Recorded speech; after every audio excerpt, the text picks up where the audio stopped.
Hey everyone, and welcome to another Konoha Reviews. Today we talk about the game Microsoft Flight Simulator 2020.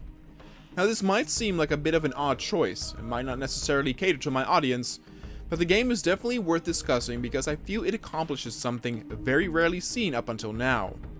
I would like to add that I've never played any of the earlier flight simulator games, and they did not really appeal to me all that much until this entry.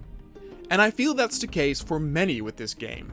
Yes, the flight simulator games can definitely still be considered as niche, but I feel that the 2020 edition has reached out to more gamers in general than every other entry before. And mostly what's the reason for this, of what I have seen, is the fact that it has depicted the world on an actual scale in such a realistic way. I remember very well when I saw the E3 trailer during the Xbox conference and really got blown away by the graphics that I saw. I never seen a world be depicted this detailed and real looking. It felt like a truly next-gen experience and was the closest thing for a game to deliver a photorealistic experience. But graphics alone of course cannot justify getting a game, so there had to be more than just a nice shiny spray paint to pull many of us over the line. When it was also announced that the world would be shown in a 1-to-1 scale using satellite images, the possibilities on things you could do were raised through the roof. And it's this freedom and possibility to do in this world where the game really shines, and where it also caters to those who did not have a thing for the flight simulator games before. But what I mean with that freedom and the possibilities, I will talk about a bit later. First, let's talk about the gameplay in a nutshell. The game sets you up with a pretty good tutorial that lets you know the basics of what you can do with flying, takeoff, and landing. There might be a bit much to learn in the beginning, but I never felt overwhelmed. The customization to your own experience is really vast, and you can make the game as hard or easy as you like.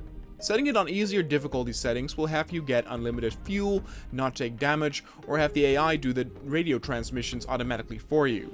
You can also individually turn these settings on and off for an even more personalized experience.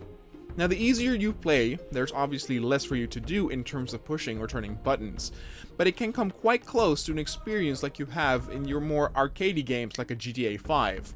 Now it never gets that easy, but it comes darn close to where anyone can pretty much take off and fly. And though it might frighten the hardcore flight simulator fans to hear that you can make the game this easy, you can of course also crank everything off and have a very hard and realistic experience. When you are in first person in the cockpit, you can literally interact with every switch or button by pointing at it and pressing the mouse button. There are also shortcuts on your keyboard for these, but for a more role-playing or immersive sake, you could indeed interact with everything you see right in front of you. I personally managed to play the game somewhat well on medium settings with a few tweaks turned on for convenience like location markers, etc. But what I'm trying to say is that the learning curve is not steep to the point where it should discourage you from trying this out. The game can definitely simulate different circumstances quite realistically, including turbulence, heading through clouds, or taking off in a rainstorm. Playing the game in these conditions does drastically change the handling, even on the easier settings, and makes it feel different each time. The game has some really cool features, including live weather conditions, meaning that if it storms around your area and you fly over it, it also storms in the game. But of course here there's also a bunch of customization available, including choosing the time of day and weather conditions. The types of planes you fly range from the smaller propeller ones to large Boeings. The Airbus and a 747 are the ones that are included, and though having a few more airliners would have been cool, the use of them is pretty limited, and so it's not that big of a problem. With the use of them being more limited, I'm talking about that those giant behemoths are of course used for the large distant flights at incredible altitudes, and though you can do some pretty crazy things with these planes, they are definitely not the chosen vehicle when it comes to sightseeing. And so let's now talk about what I said before, about the ultimate freedom and endless possibilities that this game brings with it. And to be fair, the main reason why I would recommend this game also to those who never had something with the flight simulator games before. Now don't get me wrong, if you only like shooters and RPGs, it's not like you will like what this game offers, so the notion of flying in a plane and exploring the world still needs to be appealing to you. But it is that exploring that sets this apart and makes it feel truly next gen. When I started up the game and wanted to make my first free flight, you get the whole map of Earth in front of you, and you can choose a departure point and an arrival point.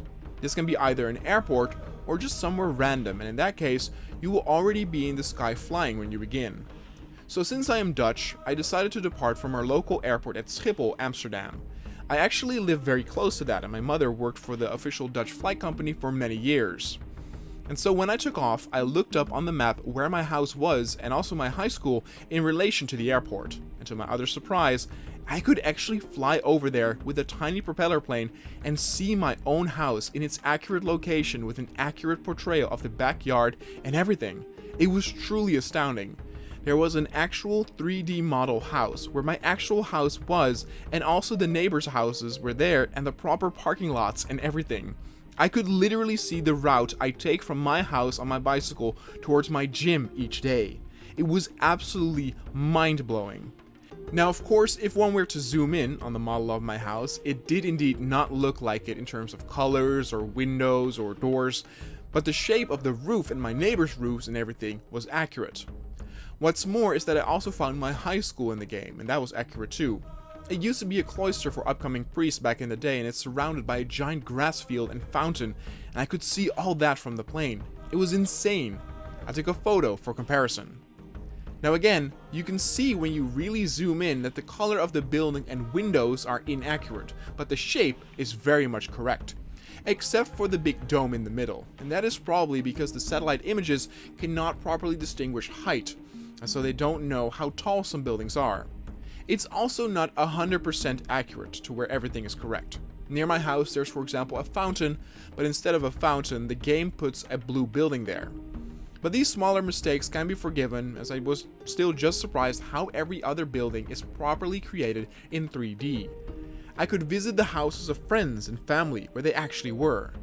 The world in and of itself is also very lively, with a lot of traffic being seen on the roads and fishing boats, sailboats and transport ships cruising over the waters. It's all just such a relaxed atmosphere that it really calms you down. But that is the first of many possibilities that I talked about. Finding your own house or other places you know in real life. This is especially fun for those of us who live in smaller countries or towns, because it is even more mind-blowing to properly see our areas in games like these. But once you have visited a few things, you might be over the wow factor and will do the more casual things, the things that were so appealing in a trailer. Take off or land in crowded and detailed cities like London, New York or Los Angeles. And yes, these cities look marvelous, and it's very impressive to the point where you can fly in between the buildings or below the bridge. And once you have done that, you start to realize that there's so much more you can do and experiment with, since you have the entire world at your fingertips. As I was playing, I got flooded with ideas that I wanted to try in this game, without the game forcing me to do anything. I came up with the idea to fly over Area 51 and see if I could find anything. Or fly through the legs of the Eiffel Tower with a small propeller plane. Or fly parallel to the Chinese wall. Or maybe I wanted to fly over North Korea and see what was out there. What about landing a plane on Mount Fuji? Or the small island of Saint Martin? Or trying to top Mount Everest? The fact that you have the entire world in front of you means endless possibilities of places you can visit and things you can try to do or accomplish. Last year, my mother visited a famous set of waterfalls in Argentina, and look and behold, I could visit them in this game as well, and even saw the airport where she had landed. It is a true joy to play and explore, and this exact thing is what makes this game now also appealing to those who never had something with the franchise before. It's this realistic depiction of Earth to the point where it becomes your own playground. But even if you don't want to explore or try something crazy like fly under the Brooklyn Bridge, you can still have a very relaxing and fun or realistic experience by just flying from an airport to an airport. Sure, it can become a more passive experience depending on your difficulty, but it's just very relaxing to just sit back in your cockpit and look outside and admire the view. It never gets old to see those beautiful vistas and always have you thinking about your next destination or experiment. Now there are also weekly challenges you can do, which sometimes offer different scenarios like landing at an airport in certain conditions. You can do this and then get on a leaderboard depending on your score. For me personally, this is not very appealing, and I much more prefer to explore the world and try out things. But I know a few friends who really like this challenge mode, so it still definitely has value. In terms of critique, there isn't a whole bunch I can think of other than that the game just runs really poorly on even quite powerful systems. I can run the game on high, and over big cities it has some problems with buildings loading in, etc., though over quiet areas like Arizona, Argentina, Holland, etc., it's a very smooth experience, and I can even up some things to ultra. To have the graphical experience that we saw in the E3 trailer, we kinda still have to wait for the next generation of graphics cards. But what we are able to pull on our screens today is still very impressive. In that sense, I think this is the perfect game when it comes to flight simulators. Again, I would have liked maybe a few more airliners or planes, but what it tries to achieve, it does so remarkably. More so than ever does the game now appeal to those who were not interested in the game without it feeling casual or toned down. You can still have the most hardcore and realistic experience as you want in a world that looks more detailed and beautiful than ever. The game still, of course, is not for everybody, and you do have to ask yourself the question if the idea of flying a plane and go sightseeing is something that interests you. If it is, you can have hours and hours and hours of fun with this entry, and it will not disappoint you. In the end, Flight Simulator 2020 gets a 9.2. It truly is astounding of what has been accomplished, and I hope that with future patches, the frame rate and experience will become a bit smoother. Since this is also such a niche title, you cannot really compare the score with other more mainstream games that have gotten a similar type of score. Flight Simulator in that regard is a whole league of its own. But as I wrote this, I already came up with 3 new locations I want to visit and explore. So grab your pilot hat and put on your seatbelts, because we are going on a journey.